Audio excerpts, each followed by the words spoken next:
Hello students, grammar के एक और लेसन में आपका स्वागत है।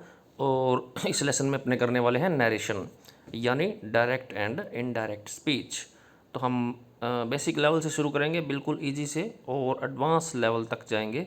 तो पूरा वीडियो देखिए, पूरे पार्ट्स देखिए इस वीडियो के। Okay, let's start. तो सबसे पहले हमारे पास है एग्जाम्पल। तो इसमें अपने बेसिक समझते हैं। जैसे पहला सेंटेंस आप देख रहे हो, ये सेंटेंस आपके सामने, राम सैड टू मोहन। राम ने मोहन को कहा। अब जो बात राम ने मोहन को कही वो वैसे की वैसे हमने यहाँ लिख दी। ये बात राम ने कही थी। आप देखिए इसमें इन्वर्टेड कोमा का भी यूज़ हुआ है। तो जो बात हम इन्वर्टेड कोमा में रखते हैं वो बात स्पीकर ने या किसी भी बोलने वाले ने जैसी कही थी बिल्कुल वैसी की वैसी लिख देते हैं, उसमें कोई चेंज नहीं करते हैं। तो इसको हम बोलते हैं डायरेक्ट स्पीच।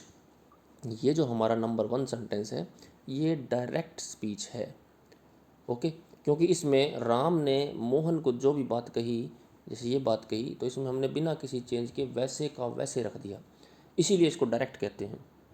ओके, अब इसके आप पार्ट्स देखते हैं क्या हैं। पहला जो है राम सैड टू मोहन, पहले तो ये है। अब यहाँ पे हम देखते हैं सैड। सैड का मतलब कहा, ये से की सेकंड फॉर्म है। ओके, तो इस इन्वर्टेड कोमा के पहले जो बात होती है, जैसे राम सैड टू मोहन है, इसमें जो वर्ब यूज होती है उसको हम बोलते हैं रिपोर्टिंग वर्ब। इसको मैं शॉर्ट में लिख देता हूँ, रिपोर्टिंग वर्ब यानी आरवी। ये सैड इसमें रिपोर्टिंग वर्ब है, रिपोर्ट करने वाली वर्ब है। ओके, तो ये रिपोर्टिंग वर्ब हमें यहाँ कौन सी फॉर्म मिल रही है? सेकंड फॉर्म मिल रही है। यहाँ पे राम सेज भी हो सकता था, राम विल से भी हो सकता था। मैंने एग्जाम्पल के रूप में यहाँ राम सैड लिखा है। ओके, तो ये जो टर्म है इसको हम बोलते हैं रिपोर्टिंग वर्ब। जो इन्वर्टेड कोमा से पहले होता है वाक्य का पार्ट, उसके अंदर जो वर्ब यूज होती है उसको हम रिपोर्टिंग वर्ब कहते हैं। ध्यान रखने वाली चीज़ है। अब आते हैं नेक्स्ट पार्ट पे। नेक्स्ट पार्ट क्या है हमारा? ये जो इन्वर्टेड कोमा के अंदर जो बात लिखी हुई है। अब ये एक सेंटेंस भी हो सकता है, 2 सेंटेंस भी हो सकते हैं, कुछ भी हो सकता है। इसके अंदर क्वेश्चन हो सकता है, एक्सक्लेमेशन हो सकती है, कुछ भी हो सकता है। यहाँ पे मैंने एक बार सिंपल सेंटेंस लिया है समझाने के लिए। तो ये देखो अलग सेंटेंस शुरू हो गया एक, my father is going to market. Okay, तो इस पूरी की पूरी बात को, पूरे के पूरे सेंटेंस को हम बोलते हैं रिपोर्टेड स्पीच, यानी इसको हम RS बोल देंगे। ये हो गई रिपोर्टिंग वर्ब और ये हो गई रिपोर्टेड स्पीच। ओके, अब इसमें भी आप, इसके भी कई तरह के इसके पक्ष हो सकते हैं। कोई भी टेंस हो सकता है, ये किसी भी तरह का वाक्य हो सकता है। यहाँ पर जो हमने सेंटेंस लिया एग्जाम्पल में, वो सेंटेंस है my father is going to market. तो आपको पता लग ही गया होगा कौन सा टेंस है ये। इज़ के साथ ING फॉर्म है, यानी प्रेजेंट कंटिन्यूस टेंस है ये। अब इसका हमने इनडायरेक्ट कैसे बनाया है, अब आप ये देखिए। इसी बात को हम इनडायरेक्ट वे से भी बोल सकते हैं। अब इस लाइन का मतलब तो ये है कि राम ने मोहन से कहा, राम ने मोहन से कहा, आगे इन्वर्टेड कोमा में है, मेरे पापा मार्केट जा रहे हैं। ये इन्वर्टेड कोमा में है तो हम इसको ऐसे ही बोलेंगे। अब जब इनडायरेक्टली हम जब बात ये बोलते हैं तो अंग्रेजी में हम ऐसे बोलेंगे, Ram told Mohan that his father was going to market. कि राम ने मोहन को बताया कि उसके पापा मार्केट जा रहे थे। ये इनडायरेक्ट में बोला है तो टेंस भी चेंज हो गया है। ओके, क्या क्या चेंज कर दिया हमने, ये देखिए। यहाँ पे जो रिपोर्टिंग वर्ब थी सैड, उसको हमने चेंज कर दिया टोल्ड में। फिर आगे हमने ये कोमा और इन्वर्टेड कोमा हटाई और इसकी जगह हमने लिख दिया दैट। ओके, फिर माई को हमने कर दिया हिज। फादर, अब इज को हमने कर दिया was. My father was going to market, his father was going to market. ये हो गया इनडायरेक्ट स्पीच, ये हो गई डायरेक्ट स्पीच। तो इस तरह से हमने इसको चेंज कर दिया। अब इसका मतलब ये है कि राम ने मोहन को बताया कि उसके पापा बाजार जा रहे थे, और इसका मतलब है कि राम ने मोहन से कहा मेरे पापा बाजार जा रहे हैं। तो ये होती है डायरेक्ट स्पीच, ये होती है इनडायरेक्ट स्पीच। अब हमने बहुत सारे चेंजेस कर दिए हैं। अब ये चेंजेस कुछ फिक्स रूल्स की वजह से होते हैं। तो हमें ये समझना है कि ये रूल्स कौन कौन से हैं, कि भाई हमने सैड को टोल्ड क्यों किया, हमने यहाँ पे दैट क्यों लगाया, हमने माई का हिज क्यों कर दिया, ये सारी बातें हमें रूल्स के अकॉर्डिंग पता होनी चाहिए। ओके, यहाँ पे आप एक बार ये समझ लीजिए कि डायरेक्ट में हम बात वैसी की वैसी रख देते हैं इन्वर्टेड कॉमा में, इनडायरेक्ट में हम इनडायरेक्टली बोलते हैं। ओके, तो आगे चलते हैं अपने और रूल समझते हैं। तो आपको इसकी बेसिक चीज़ें पता लग जाना चाहिए। ये रिपोर्टिंग वर्ब है, ये रिपोर्टिंग स्पीच है। इसमें दैट लगा दिया हमने, आगे थोड़ा टेंस भी चेंज कर दिया, सैड का हमने टोल्ड कर दिया। ओके, अब देखते हैं आगे, नेक्स्ट स्लाइड पर चलते हैं कि टेंस किस तरह से चेंज होते हैं। अब आप ये देखिए कि इसमें जो हमने टेंस चेंज कर दिया था, देखो क्लियर कर लूँ मैं सारा ये देखिए, my father is going to market, इसको हमने कर दिया था his father was going to market. तब आपको पता होगा कि ये जो टेंस है my father is going to market, ये प्रेजेंट कंटिन्यूस टेंस है। और आप ये देख पा रहे हो कि ये जो टेंस है ये पास्ट टेंस कर दिया हमने, past continuous, my father was going to market. तो इसका सबसे पहला रूल तो यही है कि अगर रिपोर्टिंग वर्ब यानी आर वी अगर सेकंड फॉर्म में होगी, अगर यहाँ पे सेकंड फॉर्म लगी होगी यानी पास्ट टेंस में होगी, तो आगे वाली जो रिपोर्टिंग स्पीच है वो उसका जो टेंस है वो चेंज हो जाएगा। इसका टेंस हम चेंज कर देंगे, तभी करेंगे जब ये रिपोर्टिंग वर्ब पास्ट टेंस में होगी। अगर यहाँ पे से लिखा होता, अगर यहाँ पे विल से लिखा होता, तो इस सेंटेंस के टेंस में कोई चेंज नहीं आता। क्योंकि अब यहाँ सेकंड फॉर्म है इसलिए हमने इसका टेंस चेंज कर दिया। अब आप देखो ये था प्रेजेंट कंटिन्यूस टेंस और ये है पास्ट कंटिन्यूस टेंस।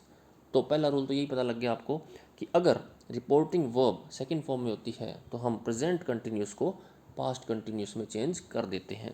टेंस को चेंज करने का मतलब है वर्ब की फॉर्म में चेंज कर देना। ओके, यहाँ पे जैसे वर्ब थी इज प्लस आईएनजी फॉर्म, तो यहाँ पे हमने कर दिया वॉज प्लस आईएनजी फॉर्म। अब बाकी टेंस कैसे चेंज होते हैं, बहुत ही इजी है ये। हमें प्रेजेंट का पास्ट कर देना है। जैसे हमने पिछले स्लाइड में देखा, प्रेजेंट कंटिन्यूस को हमने पास्ट कंटिन्यूस में कर दिया। तो प्रेजेंट का कोई भी टेंस होगा, चार टेंस होते हैं, प्रेजेंट सिंपल, कंटिन्यूस, परफेक्ट और परफेक्ट कंटिन्यूस। ठीक है, तो इनको हम कर देंगे पास्ट में। जैसे ये पास्ट प्रेजेंट इंडेफिनेट को पास्ट में, प्रेजेंट कंटिन्यूस को पास्ट कंटिन्यूस में, प्रेजेंट परफेक्ट को पास्ट परफेक्ट में, और प्रेजेंट परफेक्ट को प्रेजेंट परफेक्ट कंटिन्यूस को पास्ट परफेक्ट कंटिन्यूस में चेंज कर दिया हमने। तो बहुत इजी है, जो भी टेंस प्रेजेंट का होगा उसको हमने पास्ट में कर दिया। उसके बाद पास्ट वालों को क्या करना है, पास्ट इंडेफिनेट को हम पास्ट परफेक्ट में चेंज कर देंगे और पास्ट कंटिन्यूस को पास्ट परफेक्ट कंटिन्यूस में। तो आप देखिए कि प्रेजेंट परफेक्ट को भी पास्ट परफेक्ट में बदलना है और पास्ट सिंपल को भी पास्ट परफेक्ट में बदलना है। ठीक है, इसी तरह से प्रेजेंट परफेक्ट कंटिन्यूस को पास्ट परफेक्ट कंटिन्यूस में बदलना है और पास्ट कंटिन्यूस को भी पास्ट परफेक्ट कंटिन्यूस में बदलना है। तो याद हो गया होगा अब तक तो आपके कि प्रेजेंट का पास्ट कर देना है और पास्ट के दो सेंटेंस जो पहले हैं पास्ट सिंपल और पास्ट कंटिन्यूस, उनको अगले दो में बदल देना है कि पास्ट सिंपल को पास्ट परफेक्ट में और पास्ट कंटिन्यूस को पास्ट परफेक्ट कंटिन्यूस में। ओके, इनमें चेंज है नहीं। अगर पास्ट परफेक्ट आ गया तो पास्ट परफेक्ट ही रखना है, पास्ट परफेक्ट कंटिन्यूस आ गया तो पास्ट परफेक्ट कंटिन्यूस रखना है। और सारे जो फ्यूचर टेंस के हैं वो जो विल यूज़ करते हैं हम फ्यूचर टेंस में, उसको हम वुड में चेंज कर देंगे। अगर शेल लगाया है तो भी वो वुड में चेंज हो जाएगा, विल शेल जो भी है वो वुड में चेंज हो जाएगा। तो ये सबसे पहला स्टेप है आपका कि आपको पता होना चाहिए कि अगर रिपोर्टिंग वर्ब सेकंड फॉर्म में है तो आगे वाले टेंस हम किस तरह से चेंज करेंगे। टेंस आपको अच्छे से समझ आ जाने चाहिए, बेटर रहेगा, जल्दी समझ पाओगे आप इनडायरेक्ट को। अगर टेंस में कोई प्रॉब्लम है तो टेंस का लिंक दिया हुआ है नीचे डिस्क्रिप्शन में, मैंने सारे टेंसेस आपको समझाए हुए हैं अच्छी तरह से, आप उनको एक बार देख लें तो आपके टेंस का कंसेप्ट भी क्लियर हो जाएगा। ओके, नेक्स्ट स्लाइड पे चलते हैं। अब कुछ एक हैं हमारे सामने एडवर्ब, एडवर्बियल्स, प्लेसेस के और टाइम से संबंधित जो भी शब्द होते हैं उनको भी हम इनडायरेक्ट में बदलते वक्त चेंज कर देते हैं। तो उसकी सारणी आपके पास है, ये आपको याद कर लेनी है अच्छे से, छोटी सी है कोई दिक्कत नहीं है। जब भी हम इनडायरेक्ट बनाएंगे तो ये चेंज कर देंगे कि अगर डायरेक्ट में दिस आएगा तो हम किस में चेंज कर देंगे, दैट में। देयर आएगा तो उसको, सॉरी देयर गलत लिखा है यहाँ, दीज होगा ये, दीज को हम दोज में चेंज कर देंगे, नाउ को देन में कर देंगे, हेयर को देयर में कर देंगे, टुडे को दैट डे में कर देंगे, टुमारो को द नेक्स्ट डे में कर देंगे, येस्टरडे को द प्रीवियस डे में, last night previous night, can could, may might, shall should, will would, ago before, just को देन में, और कम को कई बार गो में कर देते हैं, हर बार नहीं करते हैं, वो आगे आपको समझाया हुआ है। ओके, अब आते हैं एक इम्पोर्टेंट एस्पेक्ट की ओर, जो है चेंज ऑफ प्रोनाउन। अब अपने पहली स्लाइड पे मैं आपको फिर से लेके जाता हूँ, जहाँ मैंने आपको बताया था। इसमें आपको देखिए हमने प्रोनाउन भी चेंज किया था, टेंस तो चेंज किया ही किया। जैसे my father is going to market, was going कर दिया, लेकिन माई का हमने क्या कर दिया, हिज कर दिया, क्योंकि राम ने बोला था मोहन को कि मेरे पापा बाजार जा रहे हैं। किसके पापा जा रहे हैं, राम के। जब इनडायरेक्टली बोलेंगे तो ये राम के लिए यूज़ हुआ था, इसलिए राम के लिए हम हिज फादर यूज़ करेंगे। अगर यहाँ सीता होती कि Sita said to Mohan my father is going to market, तो हम यहाँ पे हर का यूज़ करते कि her father was going to market. वैसे तो कभी कभी ये इजीली अपने आप ही समझ में आ जाता है, माइंड हमारा अपने आप ही काम करता है कि किस हिसाब से प्रोनाउन चेंज होंगे, लेकिन फिर भी अगर कई बार समझ नहीं आता, कन्फ्यूजन रहता है, तो उसके लिए रूल भी है। एग्जाम्पल देखते हैं, ही टोल्ड हर। अब ये रिपोर्टिंग वर्ब है, रिपोर्टिंग वर्ब में आप देखिए कौन सी फॉर्म यूज हुई है, सेकंड, ही टोल्ड हर, उसने इसको बताया। I want to meet your father, मैं तुम्हारे पापा से मिलना चाहता हूँ। अब इसकी इनडायरेक्ट क्या होगी, अब टोल्ड है तो टोल्ड का टोल्ड ही रखेंगे, सैड होता तो टोल्ड कर देते, यहाँ पे अगर सैड आता, ही सैड टू हर, तो हम टोल्ड कर देते, पहले ही टोल्ड दिया तो टोल्ड का टोल्ड ही रहेगा। ही टोल्ड हर दैट अब आई यहाँ पे कौन था, यही था, ही, ये जो वह है उसी के लिए आई आया है कि मैं मिलना चाहता हूँ, तो यहाँ पे हम आई को ही में चेंज कर देंगे, दैट ही वांटेड कर देंगे, क्योंकि यहाँ फर्स्ट फॉर्म है, सिंपल प्रेजेंट है तो इसको हमने सिंपल पास्ट में कर दिया, क्योंकि यहाँ पे सेकंड फॉर्म थी, आर भी सेकंड फॉर्म में है, तो इसका टेंस जो है अगर पास्ट प्रेजेंट सिंपल है तो पास्ट सिंपल हो जाएगा। He wanted to meet your, your किसके लिए आया है, हर के लिए आया है। उसने उसको कहा, एक लड़का है उसने लड़की को कहा, तो लड़की के पापा से मिलना चाहता है, तो यहाँ पे यूअर का हमने हर कर दिया, हर फादर। ओके, ये इस तरह से प्रोनाउन चेंज हो गया। आई सैड आई एम गोइंग, मैंने कहा मैं जा रहा हूँ। अब आई सैड को आई सैड ही रखेंगे इंडायरेक्ट में, सैड टू होता है तो टोल्ड में कर देते हैं, किसी को कहा होता है जिसका उल्लेख किया होता है कि किसको कहा है, तो हम उसको कर देते हैं इसमें टोल्ड में, वरना नहीं करते। तो I said that I was going, I am going, I was going, tense तो चेंज कर दिया, एम का वॉज कर दिया, प्रेजेंट कंटिन्यूस को पास्ट कंटिन्यूस, आई को कोई चेंज नहीं किया क्योंकि यहाँ पे कहने वाला आई ही है, मैं हूँ, मेरे बारे में ही बात हो रही है, तो हम आई को चेंज नहीं करेंगे। ओके, कुछ और है, he told her I love you, लड़के ने, एक लड़का है ही, उसने लड़की को कहा I love you, he told her, तो इसमें क्या कर दिया, he told her that he, आई यहाँ पे ही के लिए आया था तो यहाँ पे ही कर देंगे, लव्ड, क्योंकि ये प्रेजेंट सिंपल है, इसको पास्ट सिंपल में करना है, second form loved her, you यहाँ एक लड़की के लिए है तो हर। आई टोल्ड हिम, मैंने उसको बताया, you are a stupid, I told him, मैंने उसको बताया, किसको बताया, कोई लड़का है, हिम, यू आर स्टूपिड, अब ये यू एक लड़के के लिए यूज़ हुआ है तो हमने यहाँ पे इसको ही रखेंगे। I told him that he was a stupid, you are का वॉज कर दिया, प्रेजेंट सिंपल पास्ट सिंपल में चेंज करना है हमें, और हिम को हमने ही में चेंज कर दिया। She said I love him, उसने कहा आई लव हिम, मैं उसको प्यार करती हूँ, उसको थर्ड पर्सन है, अभी पता नहीं किसको कर रही है। शी सैड दैट, आई का शी के लिए आया इसलिए हमने शी में चेंज कर दिया, लव का लव्ड कर दिया, हिम का हिम ही रहेगा क्योंकि ये थर्ड पर्सन के रूप में यूज़ हुआ है, कोई पता नहीं है हिम कौन है, तो जब किसी का पता नहीं होता थर्ड पर्सन के रूप में यूज होता है तो चेंज नहीं करते हैं। ओके, तो सबसे पहले अपने को प्रोनाउन का नॉलेज होना ज़रूरी है। प्रोनाउन का जब तक हमें बेसिक नॉलेज नहीं होगा तब तक हम इसको चेंज करने में गलतियां कर सकते हैं। तो ये जो स्लाइड है ये मैंने इसलिए बनाई है ताकि आपको प्रोनाउन का पूरा नॉलेज हो जाए। तो प्रोनाउन तीन तरह के होते हैं, फर्स्ट पर्सन, सेकंड पर्सन और थर्ड पर्सन। ओके, तो इसमें आप देख सकते हो ये है फर्स्ट पर्सन सिंगुलर और फर्स्ट पर्सन प्लूरल।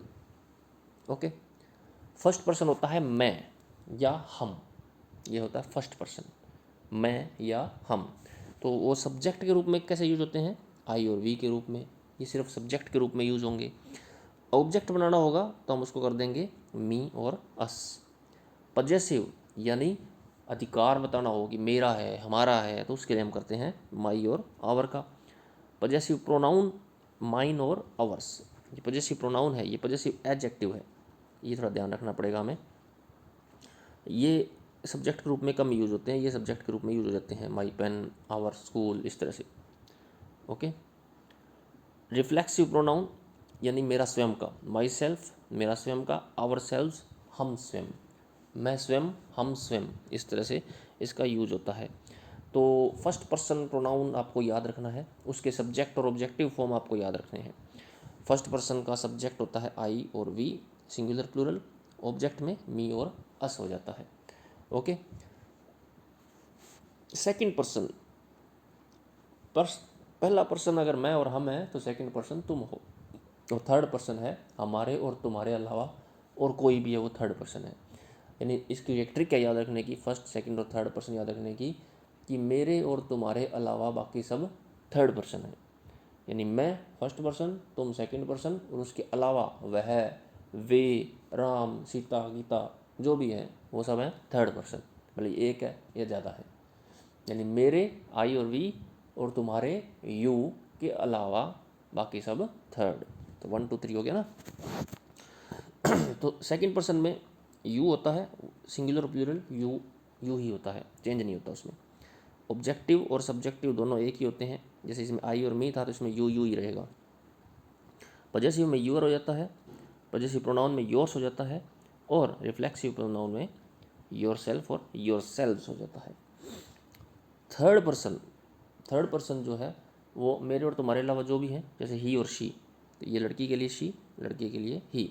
इसका ऑब्जेक्ट होता है हर और हिम, याद रखने वाली चीज़ है, इंपॉर्टेंट है। शी का ऑब्जेक्ट हम हर के रूप में यूज़ करते हैं, जैसे मैंने उसको दिया, आई गैव हर ए पेन, तो आई गैव हर यहाँ ऑब्जेक्ट के रूप में आया है। आई गैव हिम ए पेन, तो यहाँ हिम ऑब्जेक्ट के रूप में है लड़के के लिए। पजेसिव एडजेक्टिव है हर पेन, हिज पेन, इस तरह से। Hers pen is hers, this house is his, तो ये पजेसिव प्रोनाउंस हो गए। और ये रिफ्लेक्सिव हो गए उसका स्वयं का, या वह स्वयं, हर सेल्फ लड़की के लिए, वह स्वयं लड़के के लिए, हिम सेल्फ। इट आ गया, इट के लिए भी यही है, सब्जेक्ट इट, ऑब्जेक्ट में इट, पजेसिव में इट्स, पजेसिव प्रोनाउन इसका होता नहीं है, और रिफ्लेक्सिव में इट सेल्फ यानी यह स्वयं, ज़्यादातर निर्जीव चीज़ों के लिए यूज होता है इट। दे, थर्ड पर्सन में जो प्रोनाउंस हैं वो प्लूरल में दे का यूज होता है, ऑब्जेक्ट में देम, जैसे आई गैव देम, मैंने उनको दिया। देयर पजेसिव एडजेक्टिव हो गया, देयर पेन, देयर हाउस, उनका घर, इस तरह से। देयर्स ये पजेसिव प्रोनाउन हो गया, दिस हाउस इज देयर्स, यह घर उनका है। तो देमसेल्व्स वे स्वयं। ओके, ये आपको याद रखना पड़ेगा, और स्पेशली ये चीज़ तो आपको याद रखनी ही चाहिए कि कौन सा फर्स्ट पर्सन है, कौन सा सेकंड पर्सन है, और कौन सा थर्ड पर्सन है। क्योंकि जब हम आगे रूल करेंगे डायरेक्ट इंटैक्ट में कि किस तरह से सब्जेक्ट ऑब्जेक्ट और ये चेंज हो जाते हैं प्रोनाउन उसके हिसाब से, तो हमें ये कम से कम पता होना चाहिए कि फर्स्ट पर्सन सेकंड पर्सन कौन सा है, और उसका सब्जेक्टिव फॉर्म और ऑब्जेक्टिव फॉर्म कौन सा है। जैसे ये जो सारणी है, ये सब्जेक्टिव फॉर्म की और ये ऑब्जेक्टिव फॉर्म की, ये आपको याद होनी चाहिए, पजेसिव एडजेक्टिव्स की, ये पता होनी चाहिए आपको। आगे बाकी और भी जो अपने लेसन करते हैं, पैसिव वॉइस करते हैं, नरेशन करते हैं, या और भी ग्रामर के बहुत सारे टॉपिक्स होते हैं, उनमें सभी में ये काम आते हैं। तो ऐसा नहीं है किसी नरेशन में काम आएंगे। ओके, अब आपने देखते हैं ये फॉर्मूला सन वाला। For changing to indirect speech, pronouns of reported चीज are changed as per SON 1 2 3 rule. ये रूल SON और 1 2 3 रूल कहलाता है। मुझे लगता है वैसे ज़्यादातर बच्चों को ज़रूरत पड़ती नहीं है इसमें किसी रूल को लगाने की। अगर आपको प्रोनाउन अच्छी तरह से समझ में आए हुए हैं तो अपने आप माइंड आपका चेंज कर देता है, उसको सही करता है वो। फिर भी कभी कभी अगर कन्फ्यूजन हो तो उसके लिए एक रूल भी है, SON और 1 2 3। SON में S का मतलब है सब्जेक्ट, O का मतलब है ऑब्जेक्ट, और N का मतलब है नो चेंज। और 1 2 3 का मतलब वही हो गया, first person, second person, third person, जो भी मैंने आपको अच्छे से समझाए हैं। नहीं समझ में आए तो आप याद कर लीजिएगा उनको। ओके, तो इसका रूल क्या है, if a person of pronoun of reported speech, first person subject, second person object और थर्ड पर्सन नो चेंज। तो रूल ये है कि जो रिपोर्टिंग वर्ब का जो सब्जेक्ट है और रिपोर्टेड स्पीच में जो फर्स्ट पर्सन है। अब रिपोर्टेड स्पीच, अब आपको पता ही है कौन सा, जो इन्वर्टेड कोमा में लिखी होती है वो रिपोर्टेड स्पीच होती है। रिपोर्टेड स्पीच में अगर कोई भी फर्स्ट पर्सन प्रोनाउन यूज़ हुआ है, जैसे आई और वी यूज़ हुआ है, तो वो रिपोर्टिंग वर्ब के सब्जेक्ट के अकॉर्डिंग चेंज होगा। ओके, अगर सेकंड पर्सन यूज़ हुआ है कोई रिपोर्टेड स्पीच के, तो वो रिपोर्टिंग वर्ब के ऑब्जेक्ट के हिसाब से चेंज हो जाएगा। और अगर थर्ड पर्सन यूज़ हुआ है रिपोर्टेड स्पीच में, तो उसमें हम कोई भी चेंज नहीं करेंगे। शायद नहीं समझ में आया होगा, आगे और डिटेल में बताता हूँ। जैसे रूल नंबर 1 ये है कि first person pronoun of reported speech, reported speech का जो फर्स्ट पर्सन प्रोनाउन है। अब फर्स्ट पर्सन प्रोनाउन मैंने आपको याद दिलाया ना, क्या है, आई और वी फर्स्ट पर्सन होते हैं, आई वी। इनका ऑब्जेक्ट होता है मी और अस, तो ये आपको याद होनी चाहिए। तो उसमें कोई भी फर्स्ट पर्सन प्रोनाउन आया है अगर रिपोर्टेड स्पीच में, अब रिपोर्टेड स्पीच क्या है, इन्वर्टेड कोमा का पार्ट, इसमें ये जो सेंटेंस में ये जो चीज़ है ये रिपोर्टेड स्पीच है। तो इसमें अगर कोई फर्स्ट पर्सन प्रोनाउन आया, अब आप समझ इसमें पता कीजिए कौन सा है फर्स्ट पर्सन, ये रहा आई। आई जो है वो फर्स्ट पर्सन है, आ गया। तो इसमें जो फर्स्ट पर्सन आता है, is changed according to the subject of reporting verb. तो ये जो आई है रिपोर्टिंग वर्ब के सब्जेक्ट के अकॉर्डिंग चेंज होगा। इसमें सब्जेक्ट क्या है, शी सेज, वो कहती है। इसमें सब्जेक्ट क्या है, शी है। तो इसका जो सब्जेक्ट है, ये जो फर्स्ट पर्सन है, इसके सब्जेक्ट के अकॉर्डिंग चेंज होगा। ये जो आई है इसके अकॉर्डिंग चेंज होगा। अगर यहाँ पे शी है तो ये आई क्या बन जाएगा, शी बन जाएगा। यहाँ पे राधा होती तो भी ये शी बन जाता, क्योंकि राधा क्या है, लड़की है, तो वो यहाँ पे शी बन जाएगी। ओके, तो फर्स्ट पर्सन जो होगा इसके अंदर, वो इसके सब्जेक्ट के अकॉर्डिंग चेंज हो जाएगा। जैसे she says that she is in 10th class. I say I am an honest man, तो यहाँ पे आई फर्स्ट पर्सन है, ये इसका सब्जेक्ट है आई, तो आई के हिसाब से चेंज होगा, तो आई ही रह जाएगा। I say that I am an honest man. दूसरा रूल क्या था, second person pronoun of reported speech is change according the object of reporting verb. जैसे ये है रिपोर्टिंग स्पीच, इसका जो सेकंड पर्सन है वो इसके ऑब्जेक्ट के हिसाब से चेंज होगा। ओके, ये सेकंड पर्सन है यू, हमने याद कर लिया है पहले से, और यहाँ पे इसका ऑब्जेक्ट है मी, शी सेज टू मी, तो ये यू मी के हिसाब से चेंज होगा।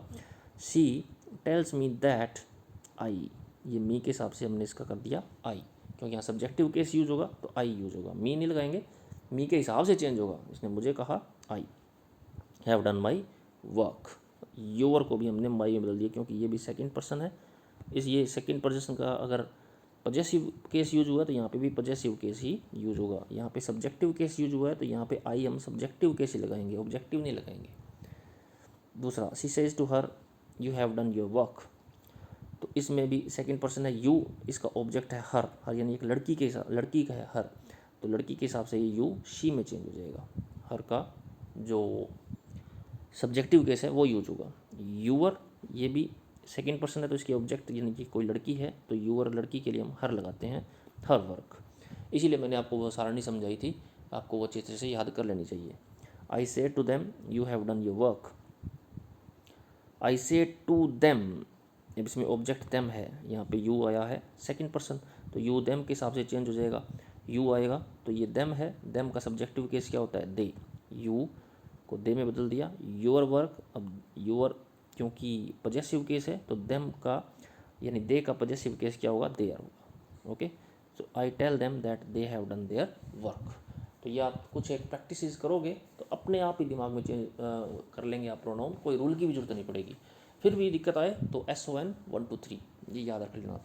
SON 1 2 3 ये रहा। एस यानी जो फर्स्ट पर्सन है रिपोर्टेड स्पीच का वो सब्जेक्ट के हिसाब से, सेकंड पर्सन है वो ऑब्जेक्ट के हिसाब से, थर्ड पर्सन में कोई चेंज हम नहीं करते हैं। तो ये थर्ड पर्सन का आ गया एग्जांपल, कोई चेंज नहीं करना थर्ड पर्सन में। He says he does not work hard, अब यहाँ पर ये ही थर्ड पर्सन है, इसका कोई इसमें जिक्र नहीं है, तो he says that he does not work hard. Everybody says, हर कोई कहता है they have spoken the truth, हर कोई कहता है कि उन्होंने सच बोला है, तो everybody says that they have spoken the truth, क्योंकि ये थर्ड पर्सन है इसलिए इनमें हम कोई चेंज नहीं करेंगे। ओके स्टूडेंट्स, तो ये थोड़ी बेसिक चीज़ें आपको पता लग गई हैं नरेशन की, कि किस तरह से हम टेंस चेंज कर देते हैं और किस तरह से हम प्रोनाउंस चेंज कर देते हैं। तो अगर आप बिगिनर्स हैं तो एक बार इसकी आप प्रैक्टिस करिए अच्छे से, अपनी हेल्प बुक में देख लीजिए, कुछ एक सेंटेंस है जो उनको चेंज करके देखिए, यही वीडियो दोबारा देखिए, आप अच्छे से लर्न कर लीजिए रूल्स वगैरह। उसके बाद हम धीरे धीरे आगे पार्ट्स में चलेंगे। अभी तो बहुत सारा कुछ पड़ा है हमारा, जैसे हमें क्वेश्चन के सेंटेंस है वो कैसे चेंज करने हैं, और विस्मय बोधक हैं वो कैसे चेंज करने हैं, और भी कई तरह की चीज़ें हैं, एडवाइस हैं, ऑर्डर हैं, वो सारे अपने नेक्स्ट पार्ट में करेंगे। तो आज के लिए इतना काफ़ी है, एक बार आप इसको रिपीट ज़रूर कीजिएगा। ओके स्टूडेंट्स, अच्छा लगा हो तो लाइक और सब्सक्राइब जरूर कीजिए चैनल को, और अगर कोई सुझाव हो तो ज़रूर बताइए कमेंट बॉक्स में। Thank you students, good bye.